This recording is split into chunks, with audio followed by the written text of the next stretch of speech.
32번째 시간입니다. 창세기 35장을 주요 본문으로 해서 베델로 올라가자 하는 제목으로 말씀을 전하려고 합니다.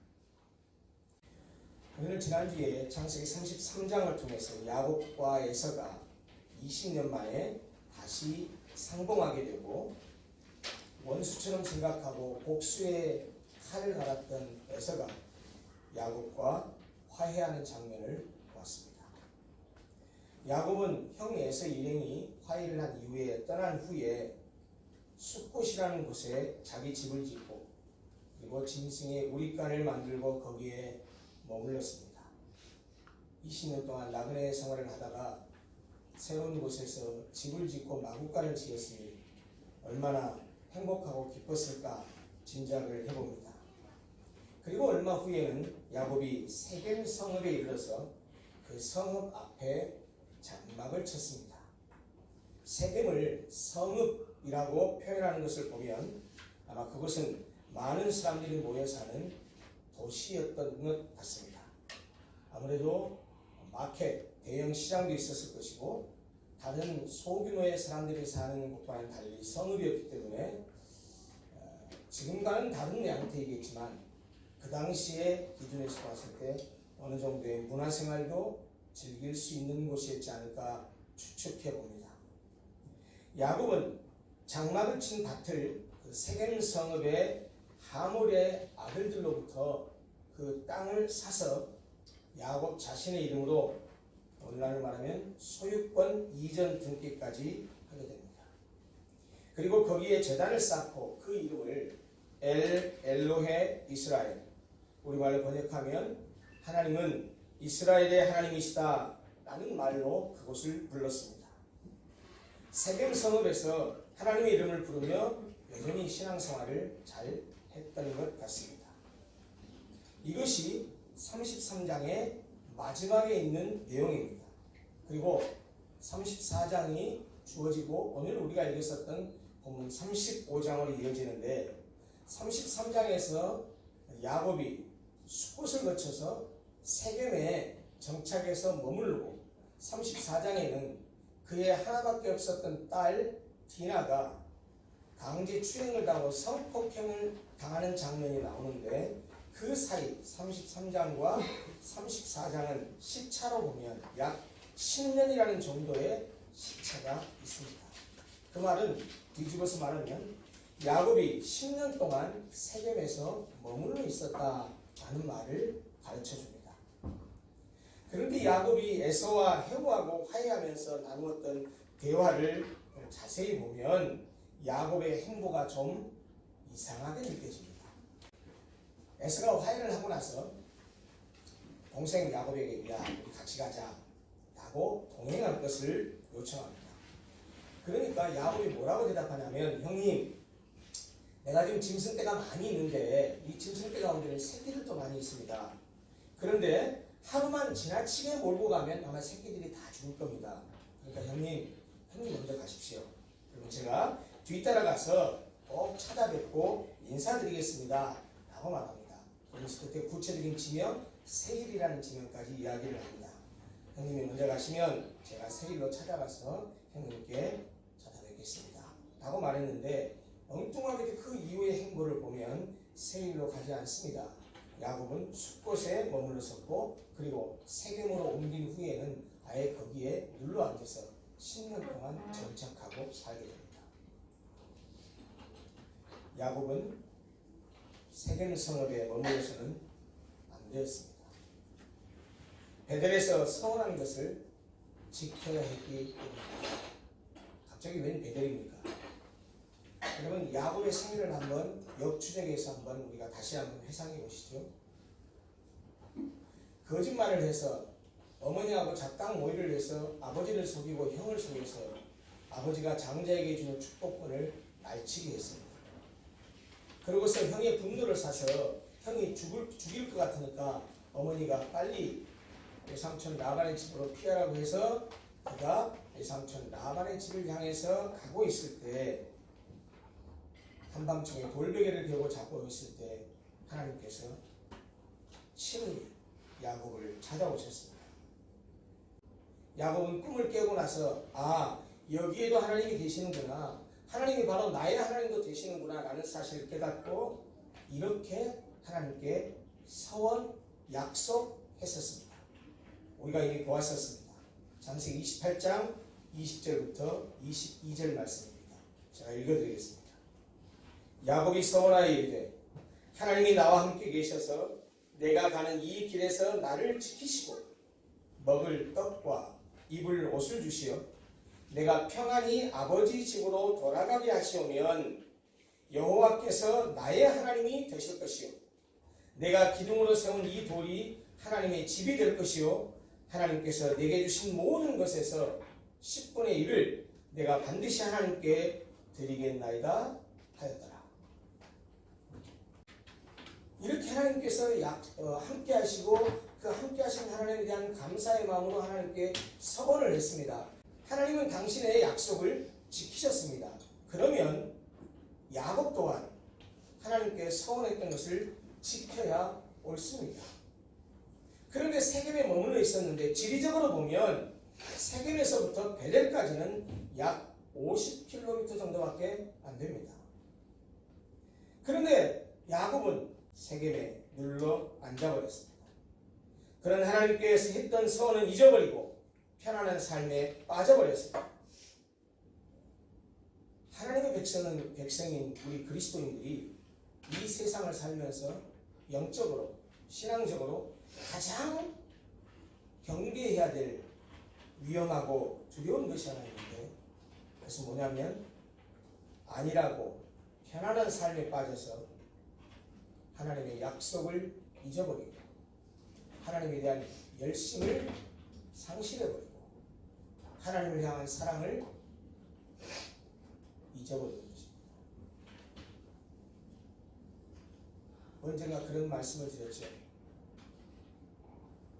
기독교 초창기 때는 외적인 박해와 핍박이 엄청났었습니다. 순교를 해가면서까지 신앙을 지켜드렸습니다.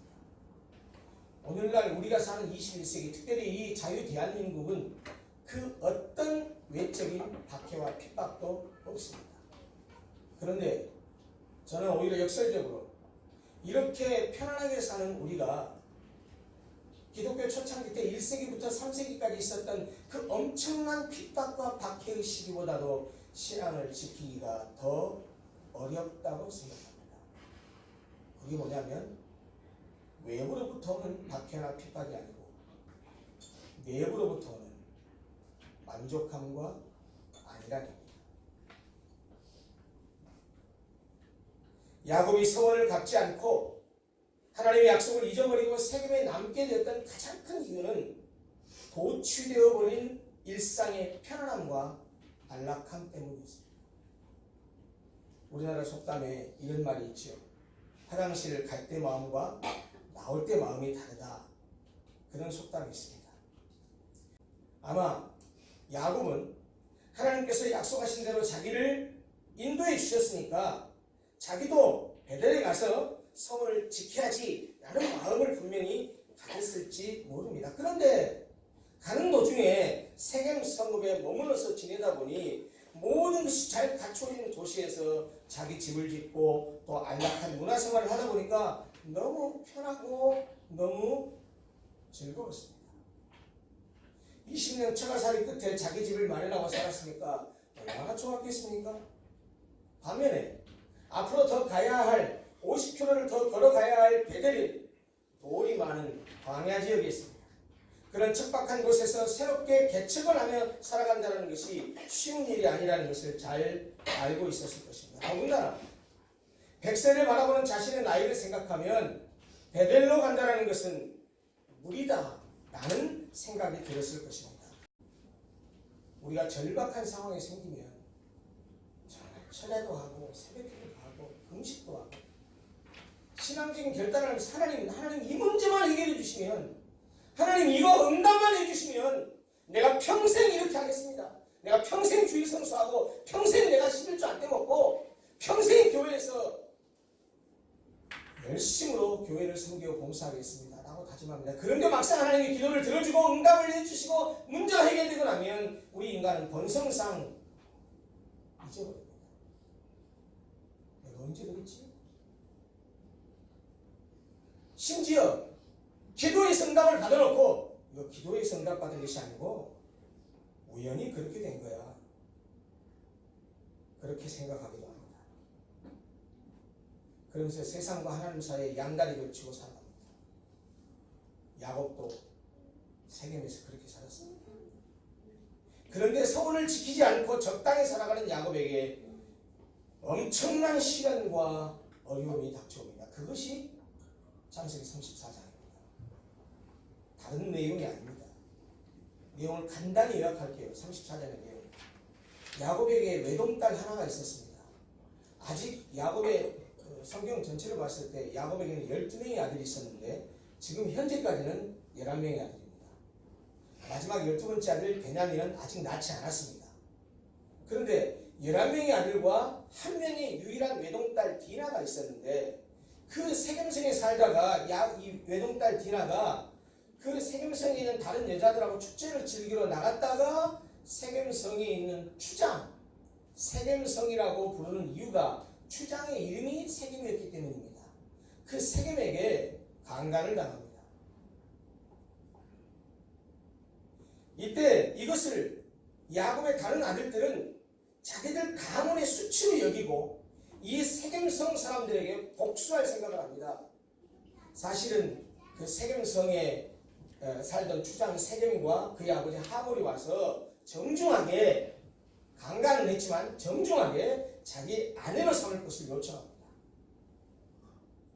그런데 야곱의 아들들이 복수를 하기 위해서 어떻게 하냐면 좋다, 우리 그렇게 하자. 그럼 대신 조건이 하나 있다. 우리는 할례받은 백성이니 너희들이 우리와 통혼을 하려면 너희들도 할례받아라. 그래서 세겜성에 있는 모든 남자들로 하여금 할례를 받게 합니다. 할례라고 하는 것은 아시겠지만 오늘날 용어로 말하면 남자들의 포경수술입니다.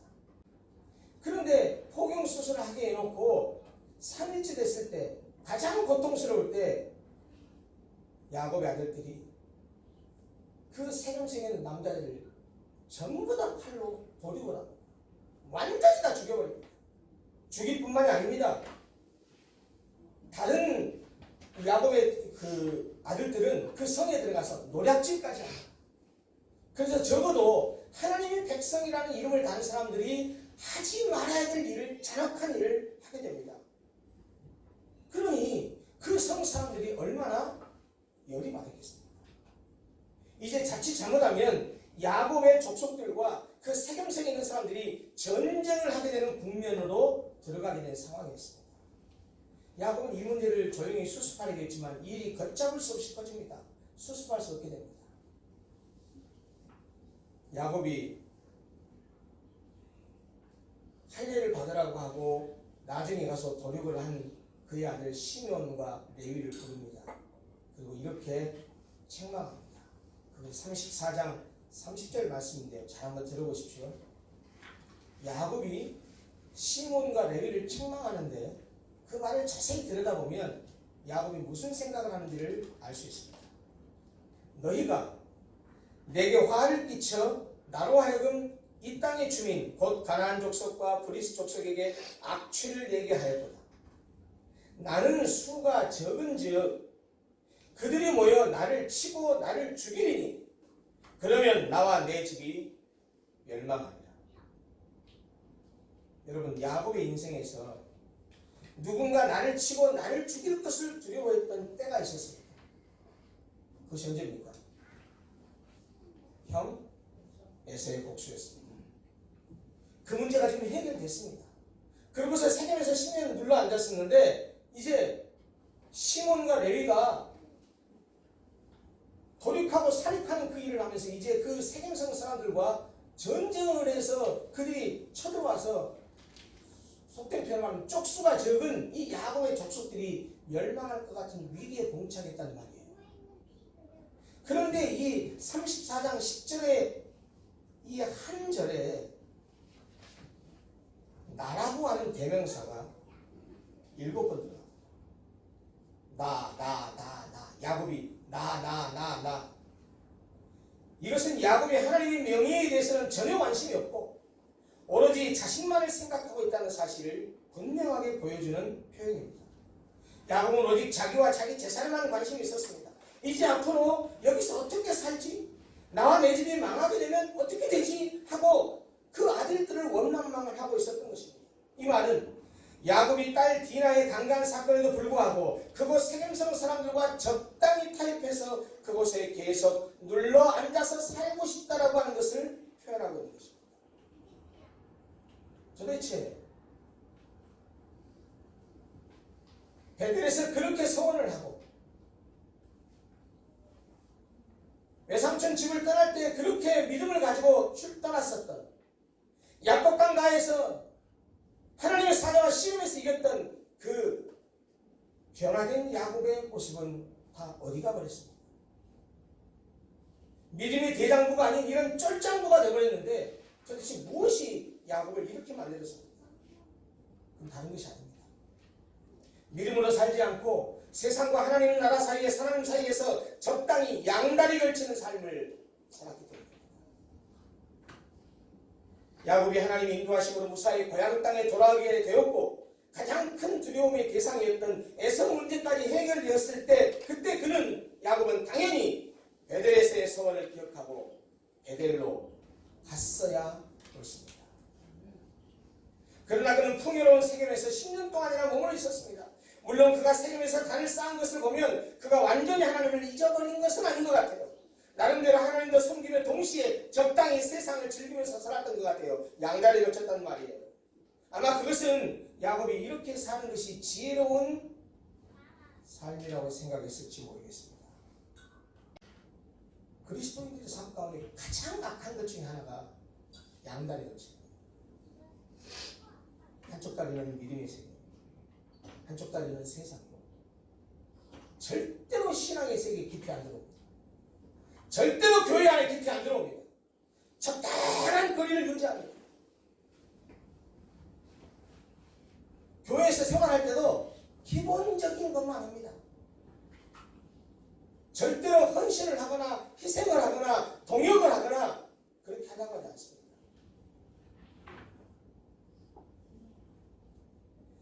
그러나 이런 그의 잘못된 선택으로 인해서 자녀들이 큰 문제에 빠지게 되었습니다.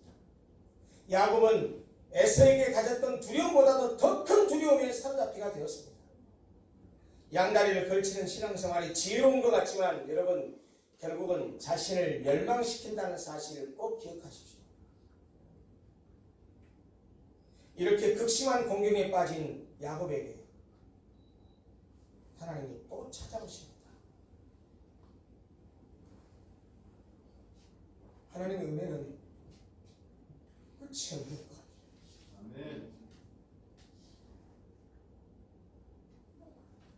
이렇게 배반하고 은혜를 주어서 어려움을 극복하게 함께 해주시고 또 배반하고 하나님을 모른 척하고 그래도 하나님 다시 찾아오십니다. 하나님의 다시 찾아오시는 이 은혜는 어떻게 표현할 길이 없는 것 같아요. 여러분 우리의 삶을 한번 돌아보십시오. 우리가 항상 신앙생활을 잘하기만 했습니까? 우리가 항상 하나님을 기쁘시기만 했습니까? 때로는 하나님을 배반하기도 하고 나태하기도 하고 내 의지로 하나님을 조금 멀리하기도 했는데 그때마다 하나님은 이 모양 저 모양으로 우리를 찾아와서 다시 은혜를 베푸십니다. 우리가 읽었던 35장 1절입니다. 하나님이 야곱에게 이르시되 일어나 베델로 올라가서 거기 거주하며 네가 네 형 에서의 낯을 피하여 도망하던 때에 너에게 나타났던 하나님께 거기서 제단을 쌓으라 하신지라. 하나님이 찾아와서 야곱에게 했던 말이 뭡니까? 베델로 올라가라는 것입니다. 도대체 베델로 올라가는 이유가 뭘까요? 야곱에게 베델은 어떤 곳일까요? 그가 형 에서의 낯을 피하여 도망하는 때 처음으로 하나님을 인격적으로 만났던 곳입니다. 당장 먹고 입을 것이 없어서 춥고 줄임배를 부여안고 돌베개에 눈물을 적시던 때에 하나님이 찾아오셔서 그를 만나주신 것입니다. 그는 그곳에서 이기적이고 자기중심적인 소원이었지만 솔직하고 진실한 소원을 드렸었습니다. 그리고 하나님께서는 이 야곱의 이 소원 기도를 받으시고 베델의 하나님이 되어주셨고 야곱의 하나님이 되어주셨습니다. 그와 함께 해주셨습니다. 만약 베델의 하나님이 없었다고 한다면 지금 오늘 현재의 야곱은 있을 수 없었습니다. 그 하나님 때문에 그의 모든 인생 문제가 해결되었고 그는 다시 약속의 땅으로 돌아올 수 있었던 것입니다. 그런 점에서 베델은 야곱의 신앙의 뿌리요 하나님의 품 안과도 같은 것입니다. 양다리 신앙생활을 하다가 온갖 수치와 두려움 속에서 절망하고 있는 야곱에게 하나님께서 일어나 베델로 올라가라 라고 하시는데 그것은 야곱아 내 품으로 다시 돌아오라는 이야기. 하나님 품으로 다시 돌아오라는 말입니다. 처음 하나님을 만났을 때 절실하고 뜨겁고 순수했던 그 겸손했던 신앙을 다시 회복하라는 말입니다.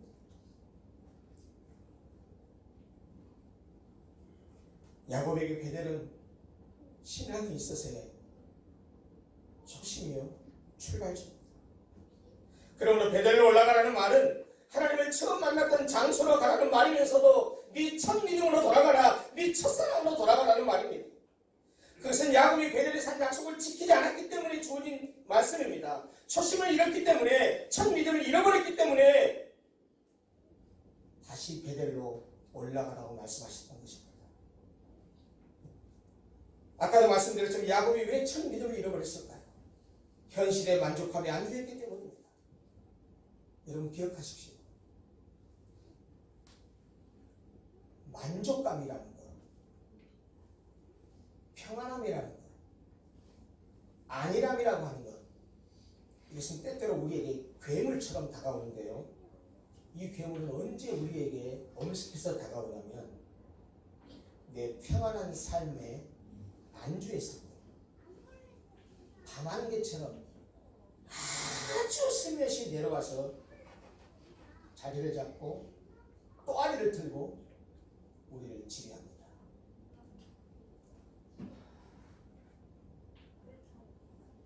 야곱은 얼마 전까지만 해도 에서와의 갈등 때문에 마음 좋게 살았습니다. 그런데 다행히 하나님께서 야곱의 마음과 에서의 마음을 만져주셔서 형과 극적인 회오를 했습니다. 고향으로 들어갈 때 가장 큰 문제 있었던 에서와의 관계가 회복이 됐습니다. 큰 산을 넘었습니다. 얼마나 안도감이 있었겠습니까? 그래서 어쩌면 야곱은 이 안도감에서 한숨 돌리고 쉬고 싶었을 것입니다. 그래, 이제 문제 다 해결됐으니까 이제 내 인생은 탄탄대로만 펼쳐질 거야 라고 세겜에서 한 박자 쉬고 가려고 했는데 한 박자 쉬려고 했던 것이 너무 오래 쉬어버렸어요. 혹시 여러분들 가운데 이런 분 계십니까? 나도 왕년에 참 교회 일을 열심히 했어요. 나도 왕년에 집사, 권사, 장로로 여전도에서 남전도에서 내가 모든 일 다 주도하고 교회도 세우고 모두 하고 모두 다 했어요. 잘하셨습니다. 참 훌륭한 일 하셨습니다. 문제는요, 지금은요.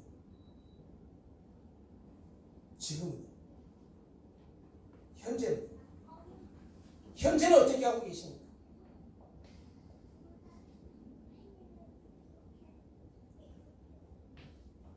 딸 디나가 세겜 사람들에게 성폭행당하고 아들들은 그들에게 피부리내라는 복수를 했습니다.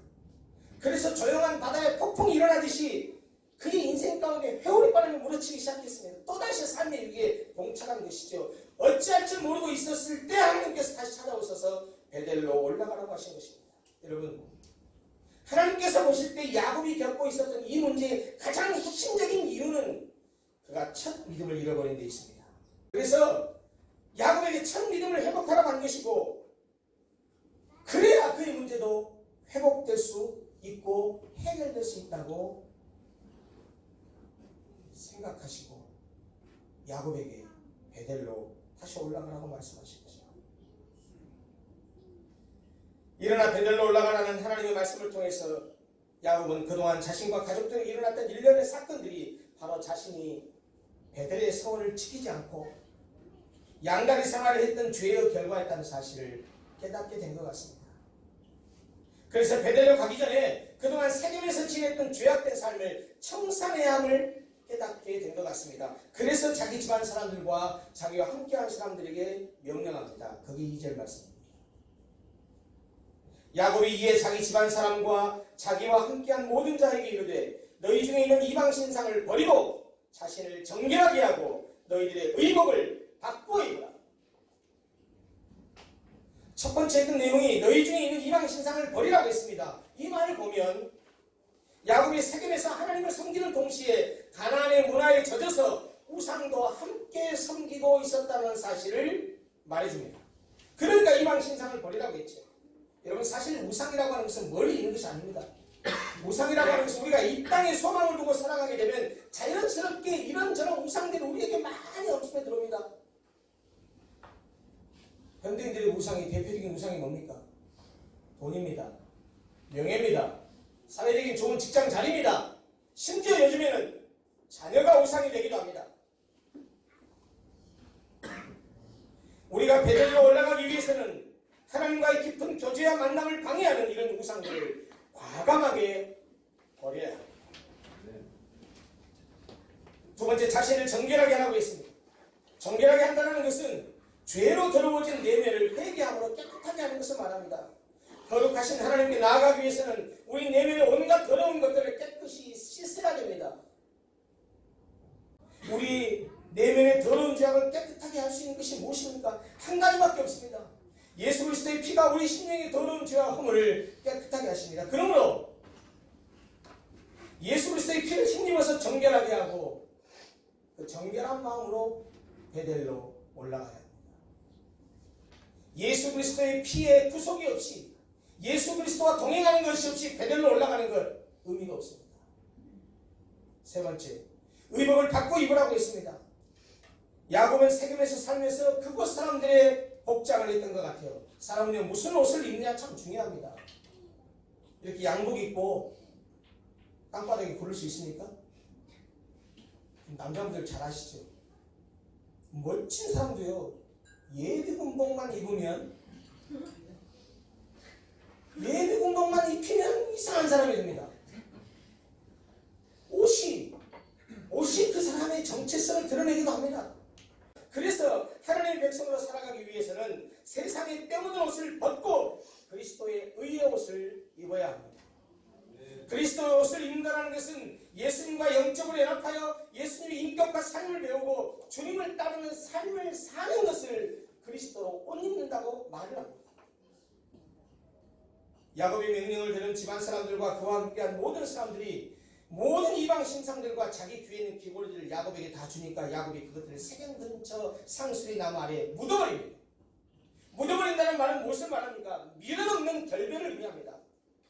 신상과 귀고리를 묻으며 세겜에서 양다리를 걸치며 현실과 타협하는 그 속세의 삶, 세속적인 삶, 세겜에서의 그 이중적인 삶도 함께 묻어버린 것입니다.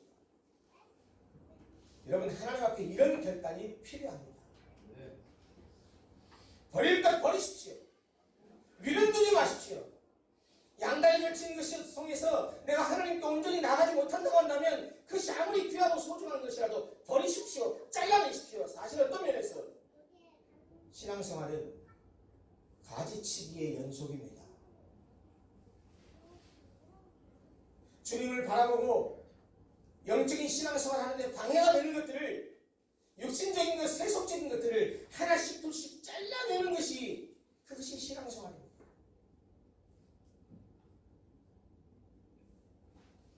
이제 세겜에서의 10년간의 삶은 땅에 묻혀 죽은 것입니다. 이렇게 분명한 회개와 결단을 한 야곱은 이제 그 사람들에게 베델로 올라가자 선포합니다.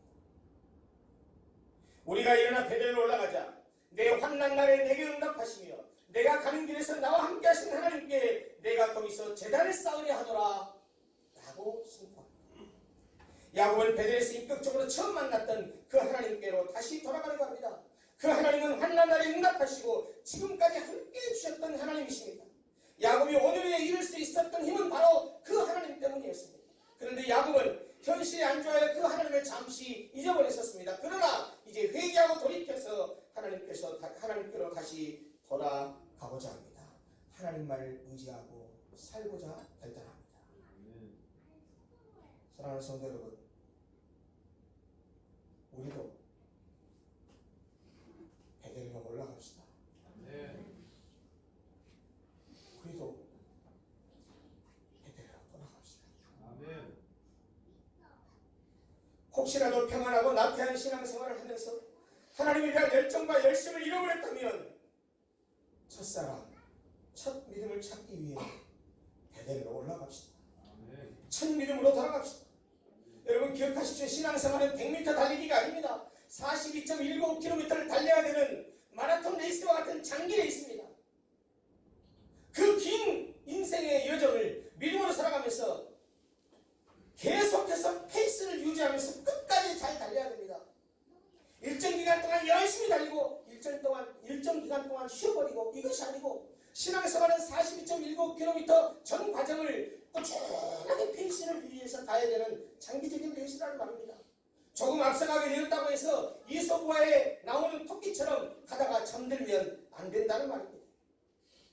모든 것이 평안하고 여유로울 때 현실에 안주하지 말고 첫 믿음을 잃지 마십시오. 순수하고 열정적이고 간절했던 주님을 향한 첫사랑의 시절을 잊어버리지 마십시오. 또한 혹시 지금 삶의 위기에 처해 있다면 더더욱 베델로 올라가야 합니다. 우리를 찾아와 만나주시고 함께해 주신 그 하나님을 다시 만나고 다시 찾아야 합니다. 그러면 그분이 지금의 우리의 위기에 직접적으로 간섭하실 것입니다. 그분이 우리를 도우실 것입니다. 우리가 초심 첫 믿음으로 돌아가는 것은 과거지향적인 삶을 살자는 말이 아닙니다. 첫 믿음으로 돌아가자, 베델로 돌아가자라고 하는 것은 처음 만났던 그 하나님을 회복하자는 말이고 그 하나님을 놓쳐서는 안 된다는 말입니다. 하나님께서 우리에게 가장 원하시는 것 중에 하나는 우리가 첫 믿음으로 사는 것입니다. 내가 처음 만났던 그 하나님, 처음 주님을 만났을 때 그 감격과 기쁨 속에서 가졌던 예수님에 대한 첫사랑, 바로 그것으로 사는 것입니다. 우리는 인간인지라 시간이 지나면 잊어버리고 편안한 현실에 익숙해지면 은혜를 망각해버리기 십상입니다. 그러기에 우리는 늘 나의 베델을 기억하고 살아야 됩니다. 하나님은 회개하고 새 출발하는 그들의 앞길을 어떻게 지켜주셨습니까? 5절에 이렇게 말합니다. 그들이 떠났으나 하나님이 그 사면 고울들로 크게 두려워하게 하셨으므로 야곱의 아들들을 추격하는 적이 없었더라. 세겜 사람들이 시몬과 레위가 살려가니까 열받아가지고 치려고 했는데 하나님께서 그들로 하여금 두려워하는 마음을 주니까 야곱의 자녀들을 추격하는 자는 아무도 없었다고 말합니다. 하나님의 뜻에 순종하여 살면 하나님께서 보호해 주십니다. 회개하고 다시 하나님 앞에 다시 살면 하나님은 그를 높이시고 그를 지켜주십니다. 아멘. 마침내 야곱 일행은 베델에 도착합니다. 그곳에 세단을 쌓고 그곳 이름을 엘베델, 베델의 하나님이라고 부릅니다. 신앙의 초심, 첫 믿음으로 다시 돌아간 것입니다. 그런 야곱에게 하나님께서 복을 부어주십니다. 10절에 이렇게 말씀하십니다. 하나님이 그에게 이르시되 네 이름이 야곱이지만 네 이름을 다시는 야곱이라고 부르지 않겠고 빌어먹는 자, 발뒤꿈치 잡는 자, 속여먹는 자, 이런 야곱이라고 부르지 말고 이스라엘이 내 이름이 되리라 하시고 그가 그 이름을 이스라엘이라 부르시고, 속이는 자 야곱은 야곱 강가에 하나님과 씨름하면서 이스라엘의 그 이름이 바뀌었었습니다. 하지만 첫 믿음을 잃어버리니까 그 정체성도 잃어버렸습니다. 그러나 베델을 회복한 야곱에게 하나님이 다시 그의 정체성을 회복시켜 주십니다. 사랑하는 성도 여러분, 스스로에게 물어보십시오. 내 정체성이 무엇인지, 내가 어떤 존재인지. 적어도 내가 예수 그리스도를 믿는 하나님의 백성이고 하나님 나라의 자녀라고 한다면 여러분들은 베델을 잃어서는 안 됩니다. 아멘. 하나님께서 그에게 약속의 땅을 주시고 약속의 자녀를 주신다고 다시 한번 확인하십니다. 이것은 이미 아브라함에게 하셨던 약속인데 다시 야곱에게 하십니다. 그러니까 결국 아브라함으로부터 시작된 구속 사역이 이삭을 거쳐서 야곱에게로 이어진다는 말을 확인해 주신 것입니다. 야곱이 그렇게 사모했었던 장자의 명분이 마침내 구체적으로 인정되는 순간입니다. 야곱은 그곳에 돌기둥을 세우고 제단을 쌓고 예배를 드렸습니다. 그리고 그곳을 베델이라고 불렀습니다. 이것은 야곱에 대한 하나님의 약속이 완전히 성취했다는 사실을 말해줍니다. 마무리하겠습니다. 타락의 종착역을 지웁니다. 타락의 시작은 첫사랑을 잃어버리는 것입니다. 첫 믿음을 상실하는 것입니다. 타락의 시작은 안락함과 안일함에 빠지는 겁니다. 사람은 서 있으면 앉고 싶고 앉으면 눕고 싶고 누우면 자고 싶은 존재입니다. 그래서 자꾸 안주하고 싶어 합니다. 그렇게 되면 하나님과의 관계가 깨집니다. 이제는 스스로에게 자문해 보십시오. 나는 지금 어디에 살고 있는가? 세겜 성읍의 안락함의 거주에서 하나님께 했던 서원도 잊어버리고 첫사랑을 잃어버리고 살고 있는지, 아니면 하나님께서 우리를 부르신 그 베델에 거주하고 있는지 스스로에게 한번 물어보십시오. 만약에 안락한 세겜성에 거주하고 있다면 베델로 올라가십시오. 하나님께서 베델에서 다시 만나시기를 원하십니다.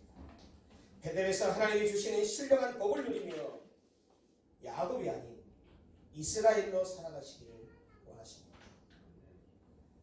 우리에게는 우상과 더러운 옷을 벗어 상수리 나무 아래 묻고 베델로 올라가 하나님을 만날 수 있기를 바랍니다. 온전한 이스라엘이 되어서 하나님의 구속 역사의 끝까지, 하나님이 나를 부르실 때까지 그렇게 귀하게 쓰임받는 여러분들이 됐으면 좋겠습니다. 베델로 올라가는 것은 신앙의 초심으로 돌아가는 것입니다. 베델로 올라가는 것은 첫 믿음을 회복하는 것입니다. 베델로 올라가는 것은 첫사랑을